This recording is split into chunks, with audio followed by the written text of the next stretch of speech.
Okay, at this time I'll call the April 27th, 2017 regular meeting for the Dickinson County Commission to order.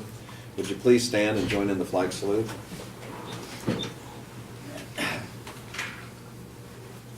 I pledge Allegiance to the flag of the United States of America and to the republic for which it stands, one nation, under God, indivisible, with liberty and justice for all.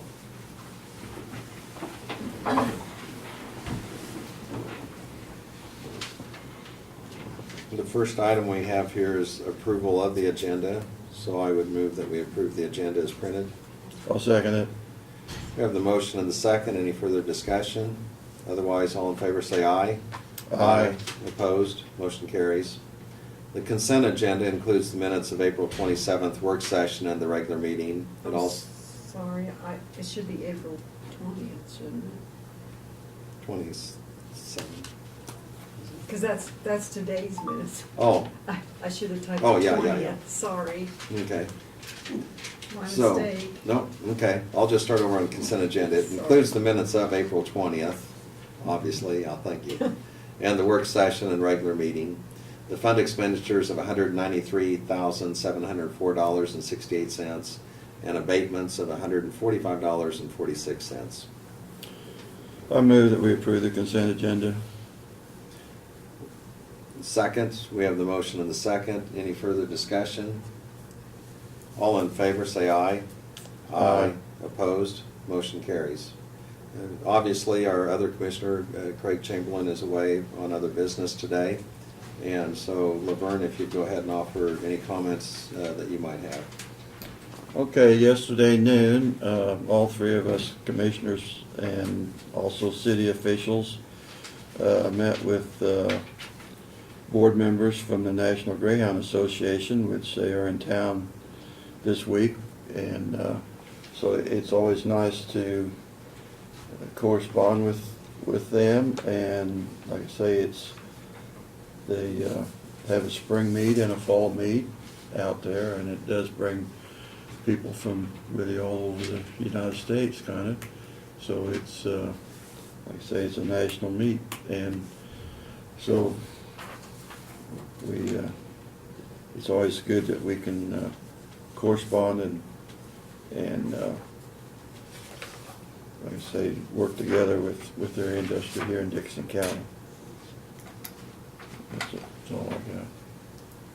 Okay. As Laverne said, the National Greyhound people are in town, and they're certainly a vital and important part of the local economy, and they have their international registration here, and also the Hall of Fame, and museum.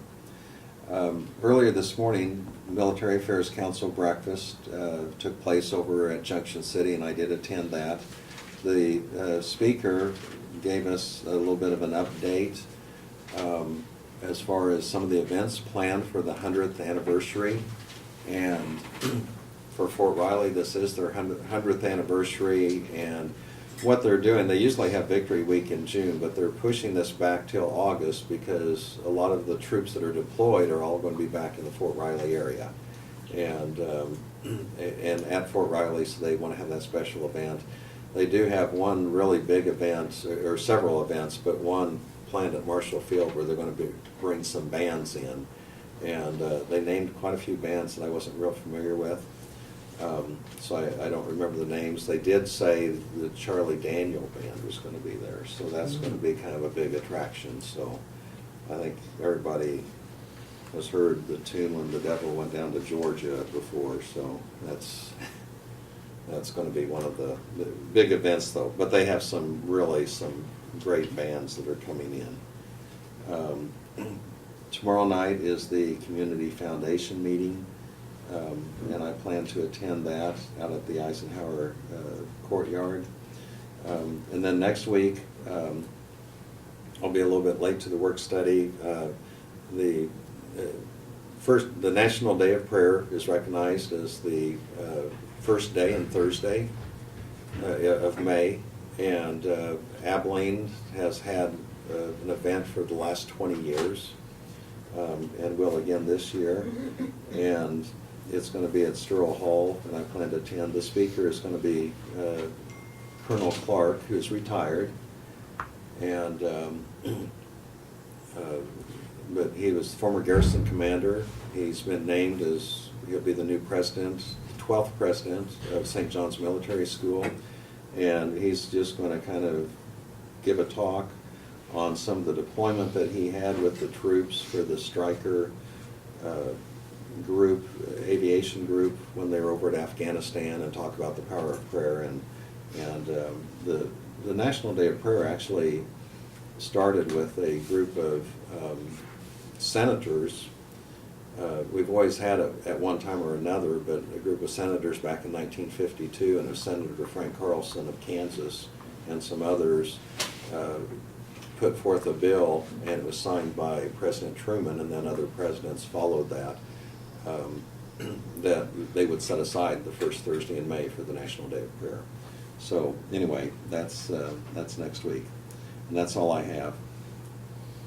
We do have some guests here today, and so we're always pleased when we have some guests from the high school, and we always want to give you an opportunity to participate by talking and telling us a little bit why you're here, and introduce yourselves by name and tell us a little bit about the class and the purpose of why you're here and the reports that you're filling out, so we have an idea of what you expect from us and what we can provide for you. So I'll go ahead and start on my left here, and Libby, if you'd please stand up and give your name, please, and tell us a little bit. And this is easier because, see, they won't say what you were going to say, so you put more pressure on them. So I'm Libby Bass, here for online virtual school government and requirements. That's why I'm here. okay, so this is one of your assignments then, and are we going to be the only group that you visit, or will you come back and see us, or other groups? I'll have to go to 8 meetings. Okay. 8 community meetings. Okay. So it's kind of seeing how things work on a local level? Mm-hmm. Okay, thank you. Agreed. Alright, well, I'm Caleb Tim, and this is the last project I need to graduate. Oh, wow. Yes, sir. So, Okay. that's it. I'm Ethan Montgomery, and kind of like his situation, this is our last project that we need. It's for our government in the PCOE building for the online school. And we're supposed to come down here and get a lot of different little reports, and one of the main ones that I thought I should bring up was it says, what is discussed, what is the action taken by the council or the board of commission, what was the vote, and why did the council or the board members disagree or agree on it? Okay. Very good. Well, we appreciate you being here, and good luck with your future careers and endeavors, and we hope there's something meaningful here. I think a lot of times I've heard comments over the years, well, why doesn't the city do this, or the county, or the state, or the government, or whatever? And yet there's empowerment for what people can do individually, but there are things that we take care of, like roads and bridges, which, obviously the person that lives on that road and bridge, it's not theirs, it's a public road, so there's some public responsibilities and safety issues and so on that we get involved with and set the budget, and so anyway, do you have any comments, Laverne? Yeah, it's, we do provide a lot of services, and like I say, when you get ready to buy a tag for a vehicle, you have to come here to get that, and register to vote. That's what, every time we have an election, that's our responsibility. And like Lynn said, we're county-wide, so road and bridges anywhere in the county. And what some people don't realize is we do operate a county health department and EMS service. And those are services that if we that we are responsible for. It's our duty to provide those services to the people in Dixon County, so. And I might also mention that we are the only jail in the county. That is another one of our responsibilities. And we have been discussing the Justice Center project that we're hoping to be able to initiate, and we need some updates so anyway, I know a lot of people, and even me as a commissioner, I've lived here all my life, but when I became a commissioner, there's a lot of other organizations that we support with funds, and like I say, there were things that I didn't realize the county was doing. So I think that's something that you can report on, that people need to be involved and understand what services we do provide for the county. So now, of the three of you, are you 18 yet or ready to turn 18? 18. Yeah, Okay, so have you registered to vote, for example? Yeah. Okay, good. And that is something that, a lot of times, people don't always know the process, but Mrs. Jones here is our clerk that handles the registration for that, and all you have to do is come down here. And what do they need to provide if they want to register? to Since vote? you would be a first-time registrant, you'd need to provide a copy of your birth certificate to prove you're a citizen of the United States, and then you fill out a form. And then a person can declare a party affiliation, or they can be unaffiliated, and, but anyway, there's just a lot of things here in services, and when you do get your tag, like was mentioned, and your driver's license renewed and so on, so this is a place you may visit again, or if not in our county, some other county, so. Okay, well, thank you for being here. Brad is our county administrator, and at this time we'll ask you to provide us with your report for the week. Okay, about everything I'm going to talk about also has to do with services that we provide. So, first of all, we have our new mowing tractors that arrived last week, and one of those things services we provide is we mow the roads, the ditches, and the roads throughout the county every summer, and that's a rather expensive venture to do, but it makes the roadways safer for the motoring public. So those tractors are leased from John Deere, and we have the 2 tractors here, so we'll be able to start mowing. We've heard Randy say at the department head meeting, we've been chemically mowing, although that hasn't gone very well because of all the rain we've gotten, and if you drive around, you can see that it's growing a little bit faster than we typically like it to at this point. And chemical mowing is where we mix up a concoction of chemicals and spray it on the ditches, and it kind of stunts the growth of the grass, and it delays us having to go out and mow for a month or so. But anyhow, we're geared up and ready to start that process. As expected, the Sullivan Road Bridge was reopened Monday afternoon, about a week behind Jeep Road, but they're both open now. The construction crews will come back in the middle or end of May and do the seal coating on it after it's cured. So everything went as planned, and it looks pretty good. We do still have the opening on the Citizens Advisory Board for Community Corrections, and we're looking for a viable candidate that is willing to serve on that board. It entails 4 meetings a year, and has to do with the oversight of community corrections in the 8th Judicial District. So if anyone is willing or interested in serving on as an appointee to that board, certainly get in touch with me. So, and then today is the annual Water Festival at Browns Park that is put on by our Environmental Services Department. Another one of those departments we have and services we provide, but that's for 5th graders from the schools in Dickinson County. And I believe, I don't know the exact number, but we had about 265 kids registered to attend that today. Looks like it's a good day for it, although it started off a little bit cool this morning. But for those little ones that's nothing. They've got enough heat generated in their activity that won't bother them, I'm sure, so. But I'm hoping things are going well out there for them, I'm sure they will, so. At least we passed the rain that is expected to come tomorrow, so. We do have a special work session scheduled for next Tuesday morning from 8 o'clock until we finish right here in this room. And we will have Larry Goldberg, our architect for the jail project here, and be discussing options on that. Martin has informed me this morning that they have started up at 3032 Daisy Road today. They're replacing a tube, a 72-inch tube, it's a big one, on Daisy Road. They'll have that done today or tomorrow. And then Monday, they will close Camp Road and replace a tube in the 3500 block, right at 3500 Camp Road. It'll take about 2 days.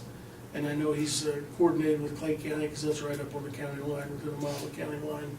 And we'll be putting some signs up at Longford, and then, of course, down at 3400 Avenue on the K-18, directing people around. I believe on Eden Road is a gravel road that goes north, and they can get around for those 2 days, so.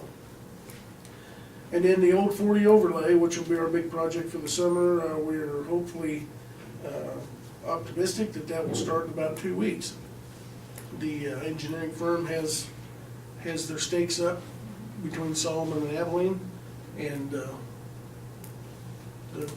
contractor which is Apex Shears, is telling us that if they get their equipment fired up and going as planned out here at the batch plant, that they should be ready to start. They've got the crew that'll be working here is actually working in Saline County right now. And if they get finished over there where they're working, they'll be over here and they'll be hitting Old 40 and getting that done. So looking forward to that. It'll be similar to what we did last year, between Detroit and Chapman. But that's that overlay that will go over the safety edge that we did several years ago and make it a complete one total surface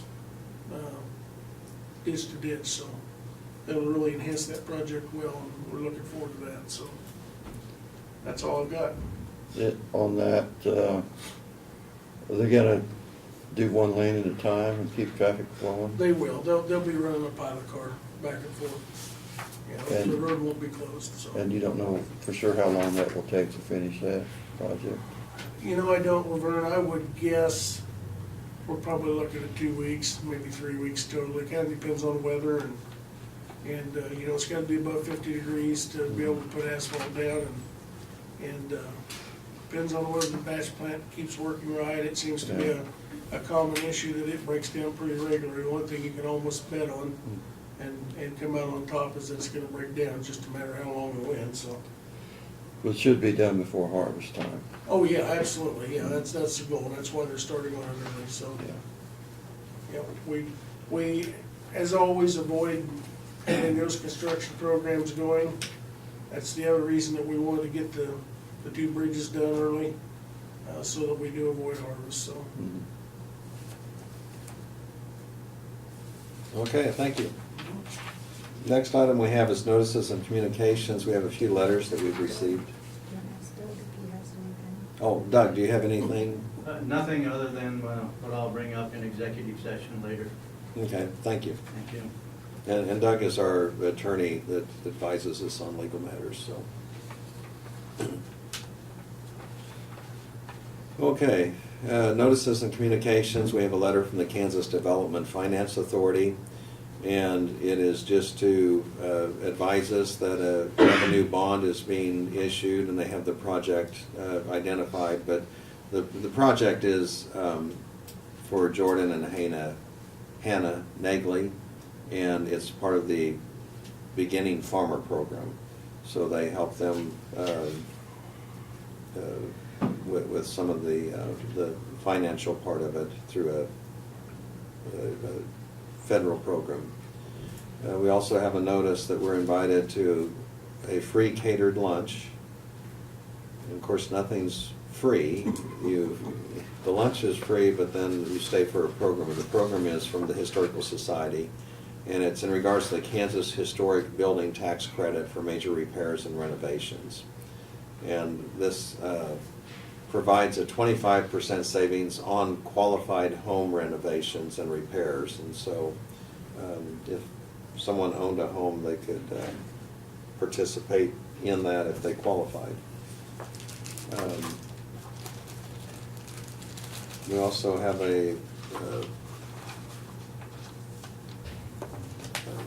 some information received from the Conservation District, and it's basically a little bit of a newsletter and the advantages of conservation.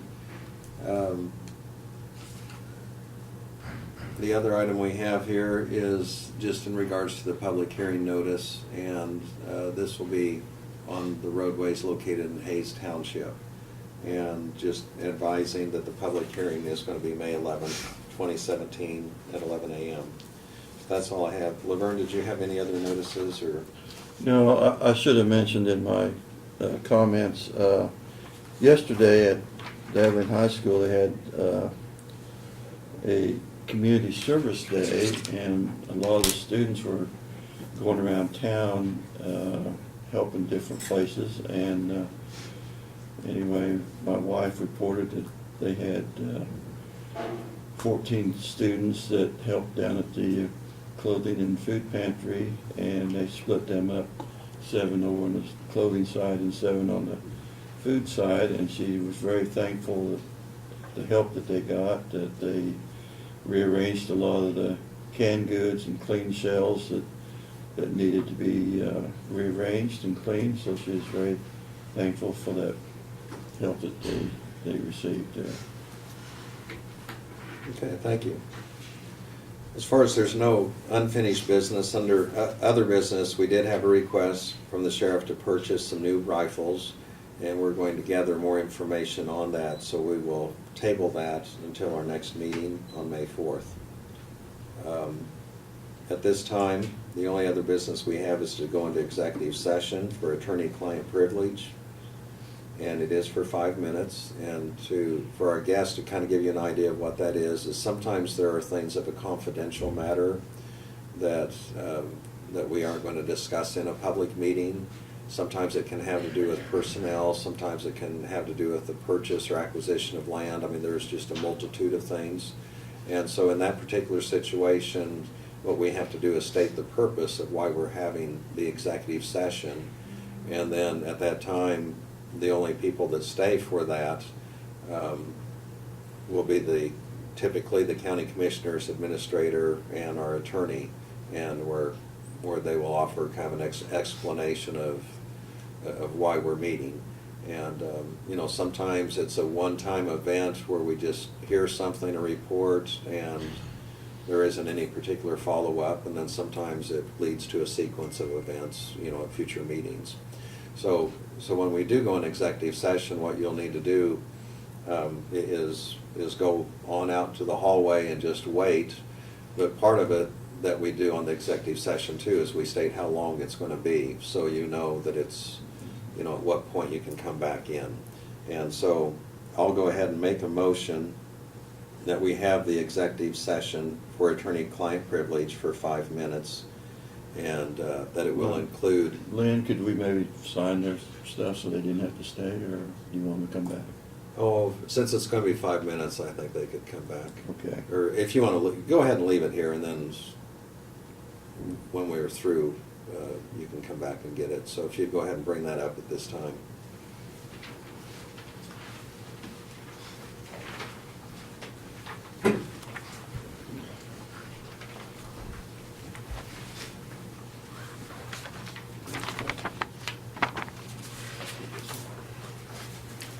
Okay, so I have the motion that we do go in executive session for attorney-client privilege. It includes the administrator and includes our county attorney and the county commission. So is there a? I'll second it. Okay, and that'll be for 11:25 to 11:30. We have the motion and the second. All in favor say aye. Aye. Opposed? Motion carries. Barb?